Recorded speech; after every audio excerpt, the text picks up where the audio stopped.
Hi, I'm Jack Canfield. You may know me as the co-author of the Chicken Soup for the Soul books, including Chicken Soup for the Baseball Fan Soul with Tommy Lasorda, and also the author of the Success Principles and featured teacher in the movie The Secret.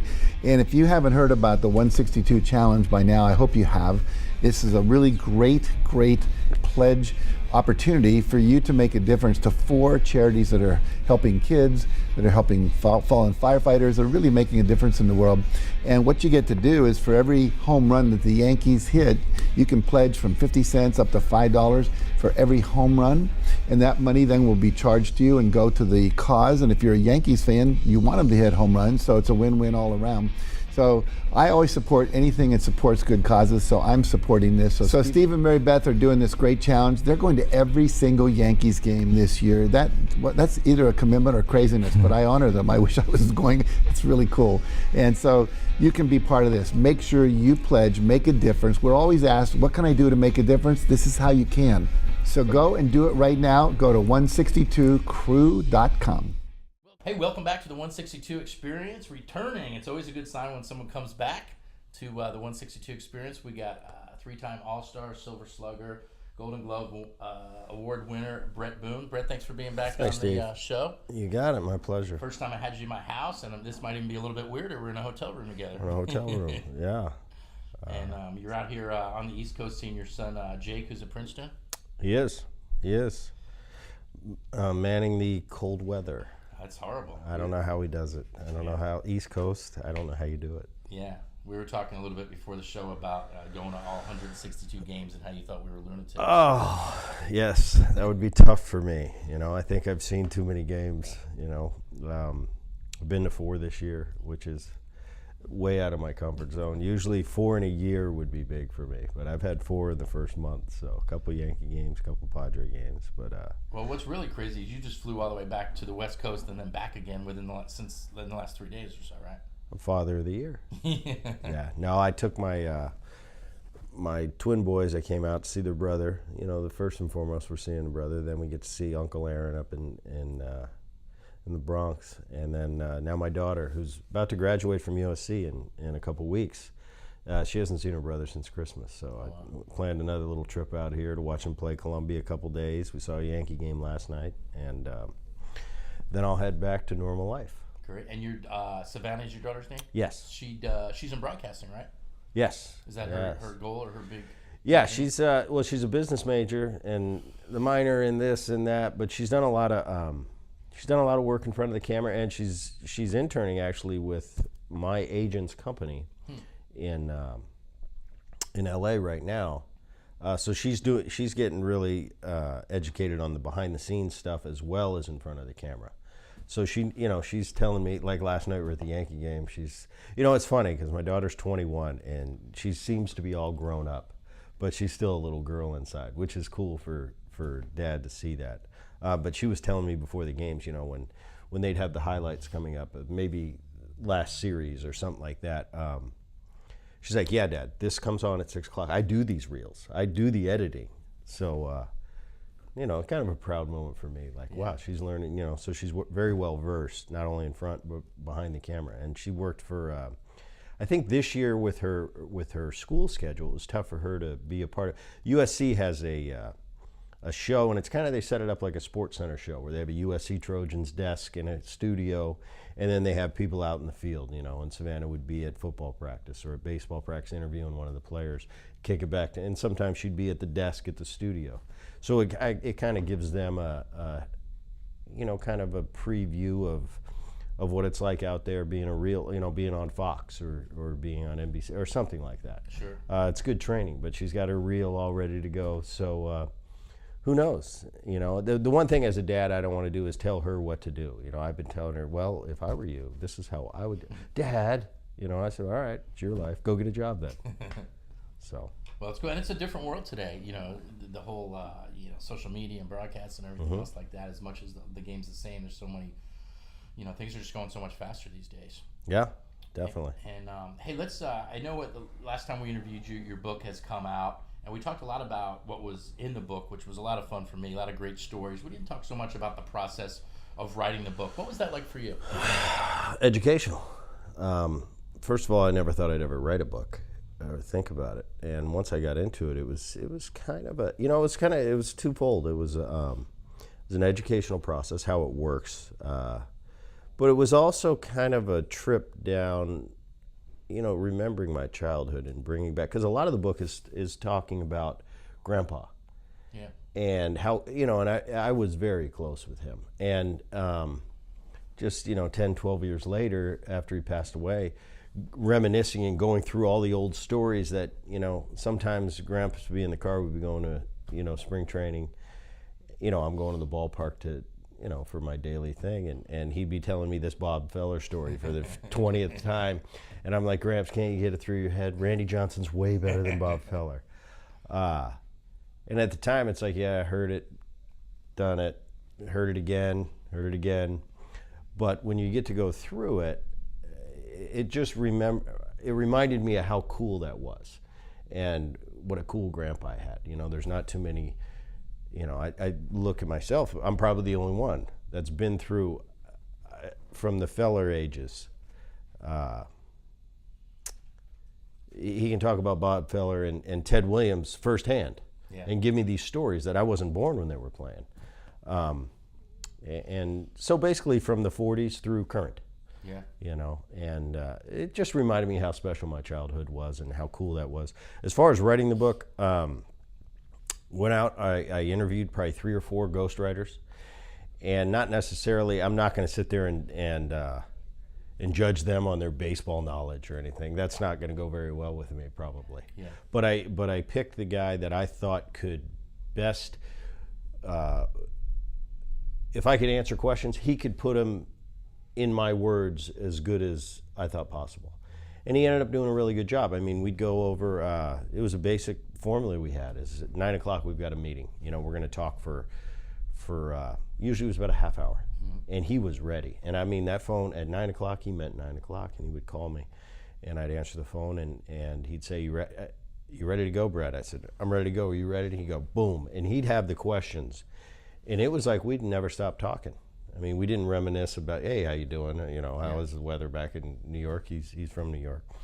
It was basically, boom. And we'd riff for a half an hour, and I would give him all the answers he wanted. He says, all right, I'll talk to you Wednesday at 9 o'clock. And Wednesday at 9 o'clock, boom, same thing. And then Friday at 9 o'clock, we'd meet again, and he would send me the complete first chapter. And now I'd put it up on the screen, and I'd scroll through it, and we'd go line by line, and we would edit and say, no, this doesn't sound like me. This sounds more like what I would say. Yeah. And we'd have to make the thing, and then boom, next Monday, we'd start chapter 2.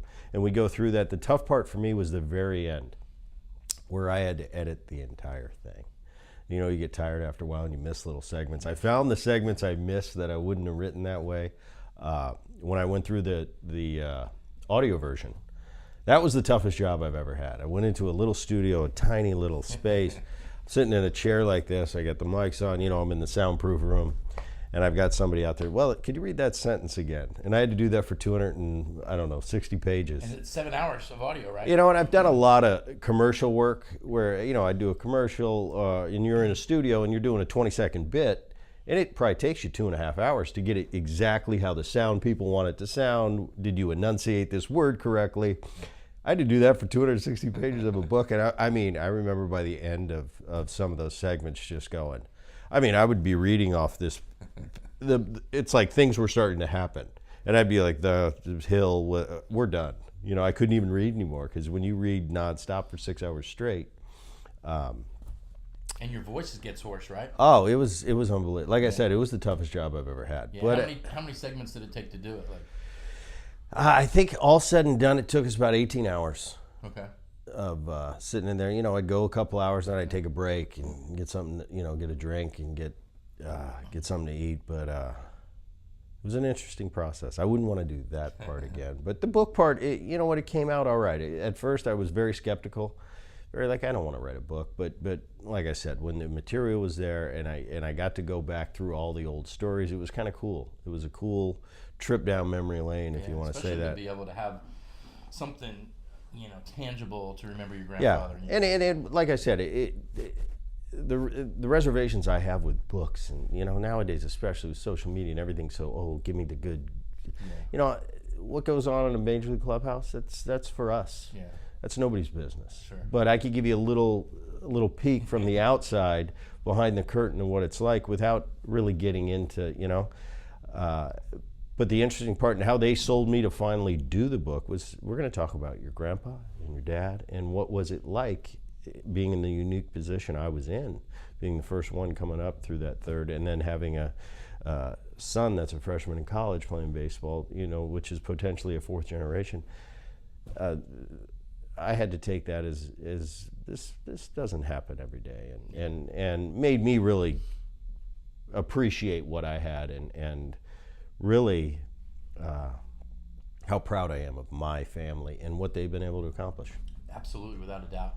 How much research did you have to do on your own as far as for instance, I was listening to the audiobook over the last couple of days, and you're going into detail about the 1980s World Series. I think it was playing the Royals, right? Phillies Royals. Mm-hmm.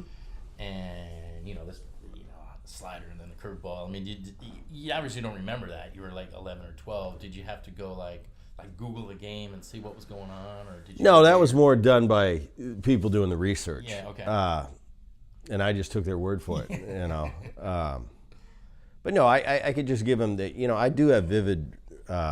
I do have vivid memories of those times, because I was so much in. I mean, the biggest thing in my life at that point was when Dad said, yes, you can come to the ballpark today, and I can put on my Phillies uniform and I can shag and I can hang around with the guys all day. I mean, that was my biggest thrill. And I think that came through in the book. Yeah, and when he told me I couldn't go to the ballpark, it was like you just took, it would be comparable today to taking away the kids' computers and their phones. They'd sit up in the room, they wouldn't know what to do.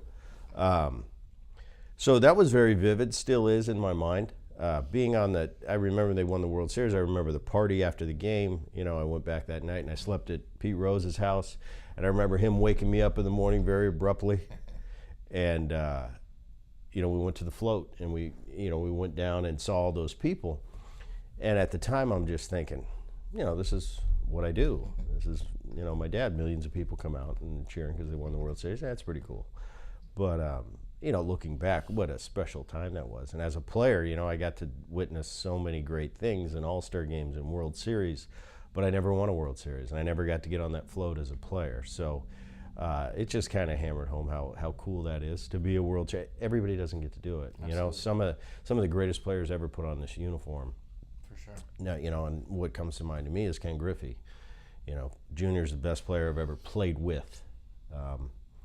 And he never even got to a World Series. So, I think, that's the thing in sports nowadays where commentators or so-called experts will say, well, how many rings does he have? I kind of laugh at that. Like, it ain't about the rings. I mean, it is about it, but it has nothing to do with you as an athlete, how many rings you have. Like I said, I just rattled off, I played with a lot of great players. And the greatest player I ever played with never got to a World Series. And it wasn't for lack of greatness. So it just shows you how much it is a team game and how much you got to have the boys around you. It doesn't matter how great you are. Barry Bonds is the greatest player to ever walk this earth. How many rings does he have? No. 0. So it just shows you, other sports, I think it's different. In basketball, if you've got 3 stars, you got a chance. In baseball, if you got 3 stars, it doesn't matter.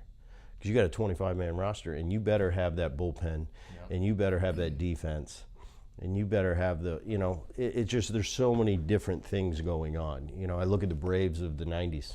They got 1 ring. It's arguably the greatest starting rotation in the history of the game. So I think we should, I don't like the emphasis always being putting on the rings. I know a lot of guys out there with 4 rings that aren't very good players. They were okay. Yeah. They just happened to be on a miracle ride, So, of course, rings are important. Rings are awesome. As an athlete, it's got to be the ultimate. I never got one. I got a second-place ring with Atlanta. Yankees whooped us. But there's a lot more to it than that. And do you think the game's obviously changed a lot? Do you think it's changed with the trade deadline and the fact that literally with those last 2 months you can construct, if you got a missing piece, it seems like now more than ever you can plug in a piece, whether it's a reliever or... You can plug in a piece, but it doesn't guarantee you anything. I worked for the Oakland A's for a couple of years, and I remember a few years back they were they were having a really good year, and they went for it, and they went out and they got the Lester, and they got, I forget who the righty was from the Cubs. And they really went for it, and it didn't work out. Different example is Houston last year goes out and gets Verlander. It gives him a shot in the arm, and Verlander pitched his best baseball he's pitched in years down the stretch, and is still pitching that way now. So it's not an automatic just because you make a big move, but I do appreciate the teams that do make the move, because a lot of people don't. They stand pat, and you know there's more levels to it than just making a move. It's I think in that when it comes in for the general manager, he's got to have a pulse on the team and know that team and know the personalities in that room and know how important is it for us to make a move and what is that piece. Because as players, we sit there and you got to realize we've got no say. You know, we know if we need another piece or not. And we're sitting at that deadline and we're like, just get us one more. And they don't get it. It's like, okay, we got to gather and say, us 25 in this room, it's just us. It's us against everybody, you know. We can only hope to get the piece at the right time, but not always. You know, there's been some years where we got a piece, and there's been some years where we didn't. And how that affects the individuals in that clubhouse. You know, the years that we did get that piece at the trading deadline, wow, that's a shot to players saying, well, the big guy, the owner of the team, he's got our back. He's all in, you know, because all we want to do is win. That's all we want to do. Yeah, and then now the fans are relying on it too. I mean, everybody's watching everything. Yeah, and it's just as much from a physical, having a key piece at the right time. It's also a very big mental underlying tone for that sets the pace going forward. Yeah, you talk a lot in your the book Home Game, which we'll have pictures up on the screen during the podcast of it. Great book, loved it. Read it the first time, then read it again this week just to get prepared. And I can't believe you listened to it. Yeah, well, no, but great. we're all the same though. Not too many people great. I know like listening to themselves. Yeah. I mean, it was nauseating for me. I hate it. You know, and you always got the people in the studio going, "Wow, you've got a great speaking voice," and I'm going, "I hate my voice. I don't want to hear it. I just want to take the, you know." I'm the same way. Like I go back. It's hard for me to go back and listen to a podcast. I went back and listened to ours for the first time in 2 years. I rarely watch an interview I do or anything on TV or anything on the mic. Usually when I do it, I can feel whether it was a good segment or not, and I don't want to hear it again. You talk a lot about the qualities of your grandfather Ray Boone and your dad Bob Boone. But between you and Aaron, which qualities do you think that you've picked up? They're obviously both old school, and which qualities do you think Aaron has more of? What qualities? You're saying from my dad? Yeah, from your grandfather and your dad. I think Aaron and my dad are very similar. Mm-hmm. They always have been. You know, very. How would I put it? Both of them very professional. Mm-hmm. Very non-confrontational people. Sure. You know, Aaron's the one. Everybody, you know, it's tough not to like Aaron. Most people like Aaron. He's not. He's very down the middle and very positive. Very positive. And first and foremost, he's a good man. Aaron, you know, I've said it many times. He's just impeccable character. Great family man. Very knowledgeable baseball man. Very similar to my father. You know, I've said it for years. It's like, yeah, your dad drives you crazy sometimes, and he does. You know, with his phone calls and, hey, what are you doing? Same thing I was doing an hour ago, Dad. I got to pick the kids up. That's what dads do. You know, I find myself doing that to my kids. And I'm like, you know, I get off the phone. I'm like, why aren't they excited to talk to me? I'm like, because they're kids, and parents annoy us. But he's very similar to my dad. He's very meticulous. I could see him right now, his mind just, you know, with this new gig, and what an awesome job, you know, go from the booth to the Yankee manager. And how serious he takes it is I could see him at night, just the gears going. And all right, what am I going to do tomorrow as far as, you know, and meet with my coaches. And that's how my dad was. And I watched him manage, and, you know, I knew he was up at night thinking, you know, and going crazy. Whereas I have a different approach to managing. I would just kind of more really rely on my staff and kind of come in and go, let's go, boys. Let's kick somebody's butt today. Neither one is right or wrong. Sure. Of course, nowadays with the analytics, and there's a lot more to it with the technology we have, I think you would be naive to just completely dismiss what's out there. Now that being said, I'm still very old school. I'm not into shift every single pitch and do this and do that and analytics. You know, I like to watch players. You know, the analytics say, well, this guy's 1 for 7. Well, have you seen his 7 at bats? There were 7 quality at bats. He just had bad luck, or he hit it into the shift, or he did that. That doesn't mean he doesn't play today. Yeah. Shifts with me are, you know, I realize there is credence to it with all of the, you know, all the stuff we can plug into a computer now. Of course, there can be some benefit to that. But as a player, baseball and sports in general, there's a gut feeling that you have to live by sometimes. You know, I remember the guys I would shift and the guys I wouldn't shift, but I would go pitch by pitch. I got to know first and foremost, who's my pitcher on the mound? Is it Greg Maddux? I know when they ask for a fastball away and Greg's on the mound, I know it's going to be within here. That's his misses. So I can trust where this ball is going to be. I know the hitter, I know his tendencies. If I've got a young kid on the mound that is a little wild, they might call for a fastball away and it might be a fastball up and in. So I can't trust that how I'd play that hitter as much with that particular person. So I think there's a lot more to it than just, oh, this guy hits the ball here. Well, try shifting on Tony Gwynn. You know, Tony Gwynn, he'll look how you defend him. Now that's a very unique person. You know, one of the greatest hitters, pure hitters ever. So you can't compare everybody. Everybody can't do what Tony did. But I'm just kind of in the middle. I'm open to new things. I'm always open to learning. But still, at heart, I'm pretty old school. You did your homework, though, right? In reading your book, it seemed like you were a guy that would study. Oh, I would, as a player today, I'd be in heaven because I was a big film guy. You know, I love to go in the night. They get it right on their laptops, the night before a series, and we'd be Drake. You know, we got the VCR, and you know, at the end of my career, we got to a computer a little bit, but you didn't have the all access like they have today. I would always watch the day of a game. Excuse me. I would watch who we were facing, his last start, and then maybe the last start he faced my team, so I could watch, you know, what he did to me then. How did he pitch the guys that are similar to me? His last start, has he changed anything? Has he come up with something new? And I would watch those films before each day. But like you said today, with it being on the laptop, I can go through, you know, if we're playing the Tigers in a 3-game series tomorrow, in my room tonight, I can go through every single pitcher on their staff, every bullpen guy's last 3 appearances. What are they doing? Are they struggling? Are they throwing? Are they going strike one? Has he come up with a cutter, or is he still going with that 2-seamer? There's so much knowledge out there, and I think knowledge is power. So from that standpoint, as a player, if I were playing today, I would love it because I could have everything done the night before, and I'd have it burned into my brain. Oh, this guy's, you know, they got so and so up in the pen. Oh, I watched him his last 3 or 4 outings. I know exactly what he's got for me. So I think that can be a real positive thing for a player if you take that to heart and if you really study. So yes, I think that's really an important part of the game. And then, you know, coupling that with your approach, I think it could be nothing but beneficial. You know, you call your family the first family of baseball, which I think is super Well, cool. I don't call them that.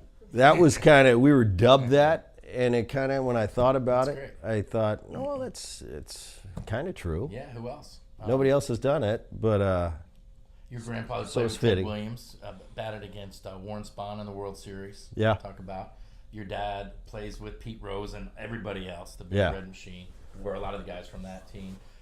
You get to play with probably one of the best teams ever, the Yeah. Mariners of the early 2000s. And now your brother's the manager of the New York Yankees. I mean, you guys, that's a good cherry on top. yeah, I'm so happy for him, and like I said, I think he's going to do a great job. Just the man he is, Yeah. and what he brings to the table from that aspect. Set aside all the analytics and how smart he is. You know, like we were talking earlier, he's got a big baseball IQ. He's very smart, and there's not just because you're a good player or a great player, it doesn't necessarily make you a high baseball IQ guy. You know, I play with some great players that it's like they don't even know how they do it. And I played with some real average players that are brilliant as far as the X's and the O's. So I think Aaron's got a combo of both. And I think, he's got a great team. At the end of the day, you can't put too much emphasis on managing because it doesn't really matter. The players are what do it. And I tease Aaron, I said, if Judge hits 2 homers tonight and Stanton hits 2 homers, you're probably going to win. If they strike out 6 times and you lose, you stink as a manager. And that's life. Yeah. When you win, it's the players, and when you lose, it's the manager. And because it's a cliche, but they're not going to fire the players. So in this game, you get hired to be fired. So you might as well do it your way. Yeah. And take us through when you first heard that he was up for the job. Were you, as a big brother, you certainly got to be proud? Oh, I was proud. I it was kind of real quiet. It wasn't as something that Aaron was out there lobbying for. Sure. I think it's just something he came to the Yankees, he hit that big home run in 2003. And then he went to the booth, and he had that ESPN thing, which I thought he became really good at.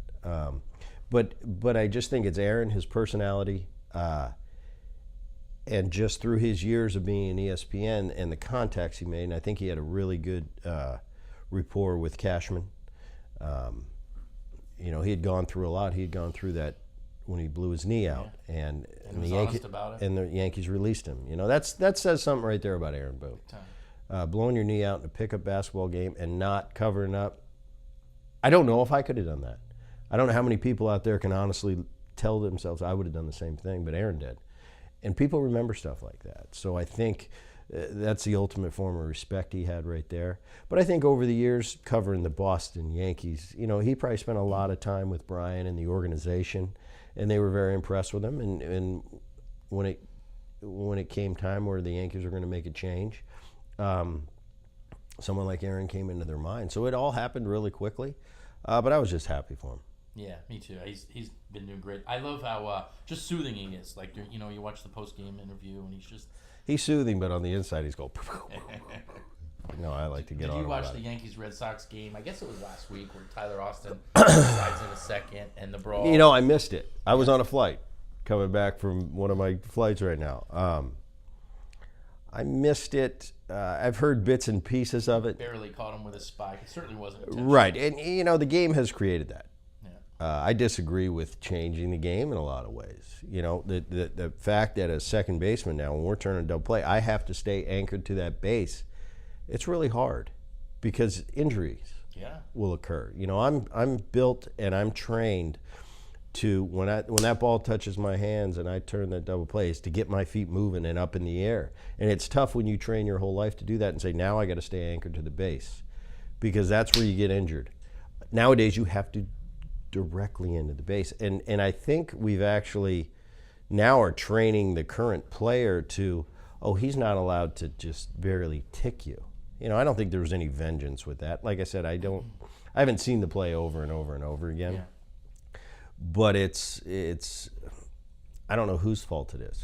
It's like it's still an intense game with this guy coming to second base as hard as he can. He knows he has to slide straight in, and sometimes if he nicks you in the cleat, still as a player, as a second baseman, as a shortstop, I'm still, even though I got to be anchored, if I'm just getting a force, I'm getting the force and I'm getting my feet up in the air. So if I do get clipped, I'm just going to flip. I'm not going to be anchored. You're not going to snap my leg in half. Yeah.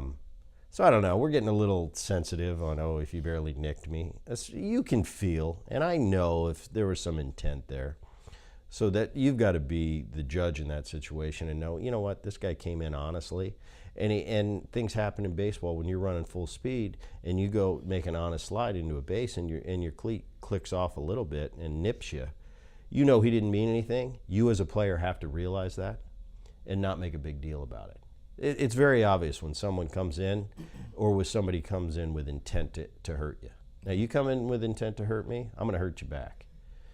And I've always played that way, and I never had a problem. If you don't want to slide at second base, I'm going to hit you right between the eyes as hard as I can throw it. And I'm probably going to feel bad for a minute if I hit you and I knock you out and you're bleeding. But I'm going to have a bigger problem with you continuing to do that. So I'll guarantee if I hit you right here once, you'll slide next time. But you never probably had to do that, right? Everybody got out of the way. Oh, yeah. But I was aiming right for here. If you came in high, I'm aiming right for there. And most of the guys, last minute, we'll get out of the way. And I'm not sitting here saying I'm a tough guy. I'm going to hit you in the face. this is going to interrupt me turning a double play, which is my job, which is my livelihood, which my team depends on. And you, by not sliding, are messing with that. Sure. So slide. You want to come in spikes high? Well, then we're going to have a big problem. And if I've got Norm Charlton in the bullpen, he's probably going to hit you in the neck next at bat. So Sure. if you want to do that, there's consequences. And for myself as well. You know, if I ever did anything that wasn't correct, there was retaliation, and I was going to have to pay a price. Part of the game. Absolutely. We're wrapping up here. Just a couple more questions. We're with Bret Boone. Bret, thanks so much for making time in your super busy schedule here up in New York. And your son Jake's got a big doubleheader this weekend in Columbia. They do. Hopefully the weather will be decent. Yeah. I got my long johns in case. So he's done. He did get drafted though, right? Drafted, yeah. And so, late 36th, 38th round. Does that make you guys the fourth generation? No. He hasn't put on He a has to professional. sign something. No. Fourth generation, you got to make it to the big leagues. Okay. And you got to be an all-star. And I know you that. don't have to do all that. Yeah. No, I think when they talk about generations of baseball, You're no. talking about the big leagues. I'm talking about the big Okay. leagues. I'm talking about the real thing. You're tough. I'm talking about the real things. I'm going to be proud of Jacob, and I think Jacob's going to be successful at whatever Jacob pursues. Of course, baseball is his first love, and he as a dad, all I do is support him and wish the best for him. And I'll tell you what, watching him, he's got the instincts. He's got what it takes. He's going to have an opportunity in a few years to get drafted and go play professionally. And from there, it's up to him on what he does with that opportunity. Either way, as a dad, I'll be there to the end, whatever Jake Boone ends up doing. Of course, as being selfish with our family, of course, that's what I want, is him to be a big leaguer and play for 15 years. But whatever he does is going to be good. You know, for your dad to be able to do his whole career, and then your grandfather, and then both of you guys. What a Yeah, just a and I got testament. a chance, 98, you know, Aaron and myself were part of the same infield in Cincinnati, and that was cool too. Oh, I wanted to ask you. This didn't make the book, but I just thought it was a cool story. So when Aaron gets called up, he came up for you, right? Mm-hmm. And then you're sort of the fiery one. I think that's fair to say. He actually gets tossed from his first game. He does. Play at the plate. Yeah, play at the plate. That's great. And YouTube it if you're watching at home, because that was just a funny story. He gets his first hit, RBI, scores a run. Gets thrown out. Oh, he's thrown out. And I remember talking to him because I got thrown out of one game professionally. And I said, how do you get thrown out of your first one? And we're the opposite. I'm the one that should be getting thrown out. I just know how to do it. I know how to yell at umpires correctly. You need to learn how to do that. I remember telling him that. That's great. And just wrapping up, you know, I was going through just sort of some of the lessons that I learned from you. Strong level of desire. I think if there was one thing that I learned about you is that you just wanted it so bad that it just breeded this confidence in you, and naive in some sense to what it was going to really take. In a lot of sense. Sure. I was about as naive as you could be. I had no idea how hard it was going to be a big league player and to do it for a living. And you know, fortunately, I think professionally, I played 17 years. And but I never thought I thought it was going to be easy. Are you kidding me? You know, I had a pretty quick stint in the minor leagues. I got through pretty quick, and you know, I came out of Calgary, Canada, which was my AAA team, and you know, I was hitting 320 or I forget. I thought, and I go to the big leagues, and I remember my first at bat in Camden Yards, and I hit a bullet up the middle for a ribby, and I got to first, and being humble, you know, they got me my first ball, and I'm thinking, this is it. This ain't a big deal. I'm gonna get 3,000-4,000 more of these. Whoa, you know, and that's the great thing about baseball. I was this hungry kid that didn't really care about what people thought, how I walked, how I talked. I was going to the big leagues, and I was going to play there a long time. And along the way, this game humbled me so many different times, knocked me on my butt. And it was cool for me in segments. You know, I could look back when I was 28 years old and look at that 18-year-old kid and just laugh at him. You know, he had no clue what was about to hit him. And I took that on as a veteran player. You know, a lot of times in this game, when a rookie comes up, you'll give him a hard time. I was never a real hazer, you know, because I thought as long as these kids come up, respect pay respect to the guys that have been here for a long time. Go about their business, play hard. I love to see that kid that had a little swagger in his step or a little bit cocky. He had a chance. He truly believed. You know, there's a difference between faking cockiness and faking assuredness, and the real guys that'll tell you how good they are. I want that guy because he's got a chance. And as far as humbling them, I don't need to do that. You know, I referred to Maddox earlier. Greg Maddox is pitching tonight. He's going to handle humbling this guy for me. I don't have to cut his shirt in 18 pieces for this next road trip. Those guys out on the field will humble you, and it's all how you come back from those trying times.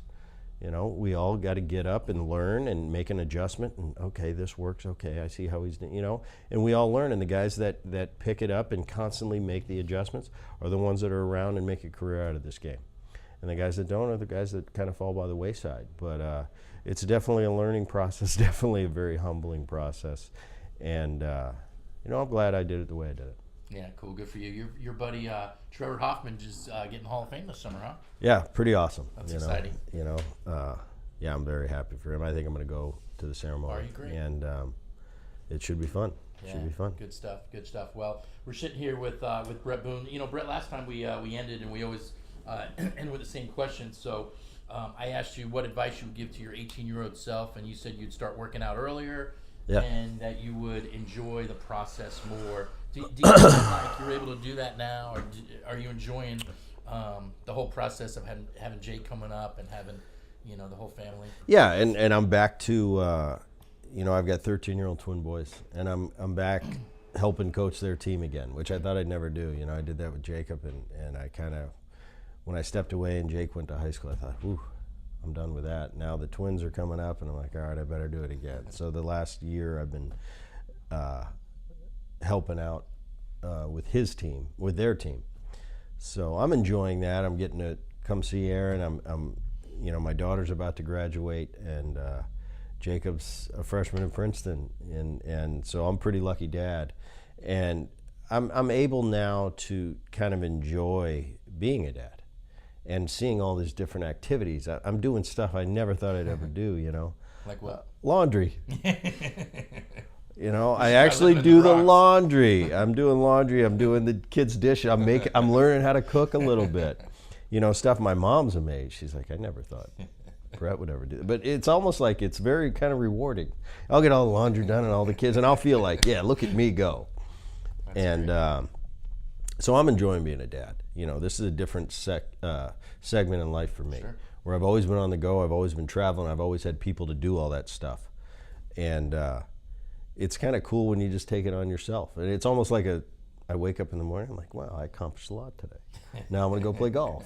But I have my little kids half the time, and I'm just kind of out there looking at different things. I'm going to get to see my daughter graduate in a couple weeks now, I think May 11th. All right. So I'm looking forward to that. That's going to be cool. And I know she's excited. She's going to go out into the real world now. So I got a lot of different things going on. As far as real work and going forward, we'll see. You know, I'm going to keep my ears open, and I'll be open to a lot of things. But time will tell, and my life will go where it's supposed to go. Awesome. Bret Boone, thanks for joining us Thanks, on the Steve. 162 Experience. Okay. It's a wrap.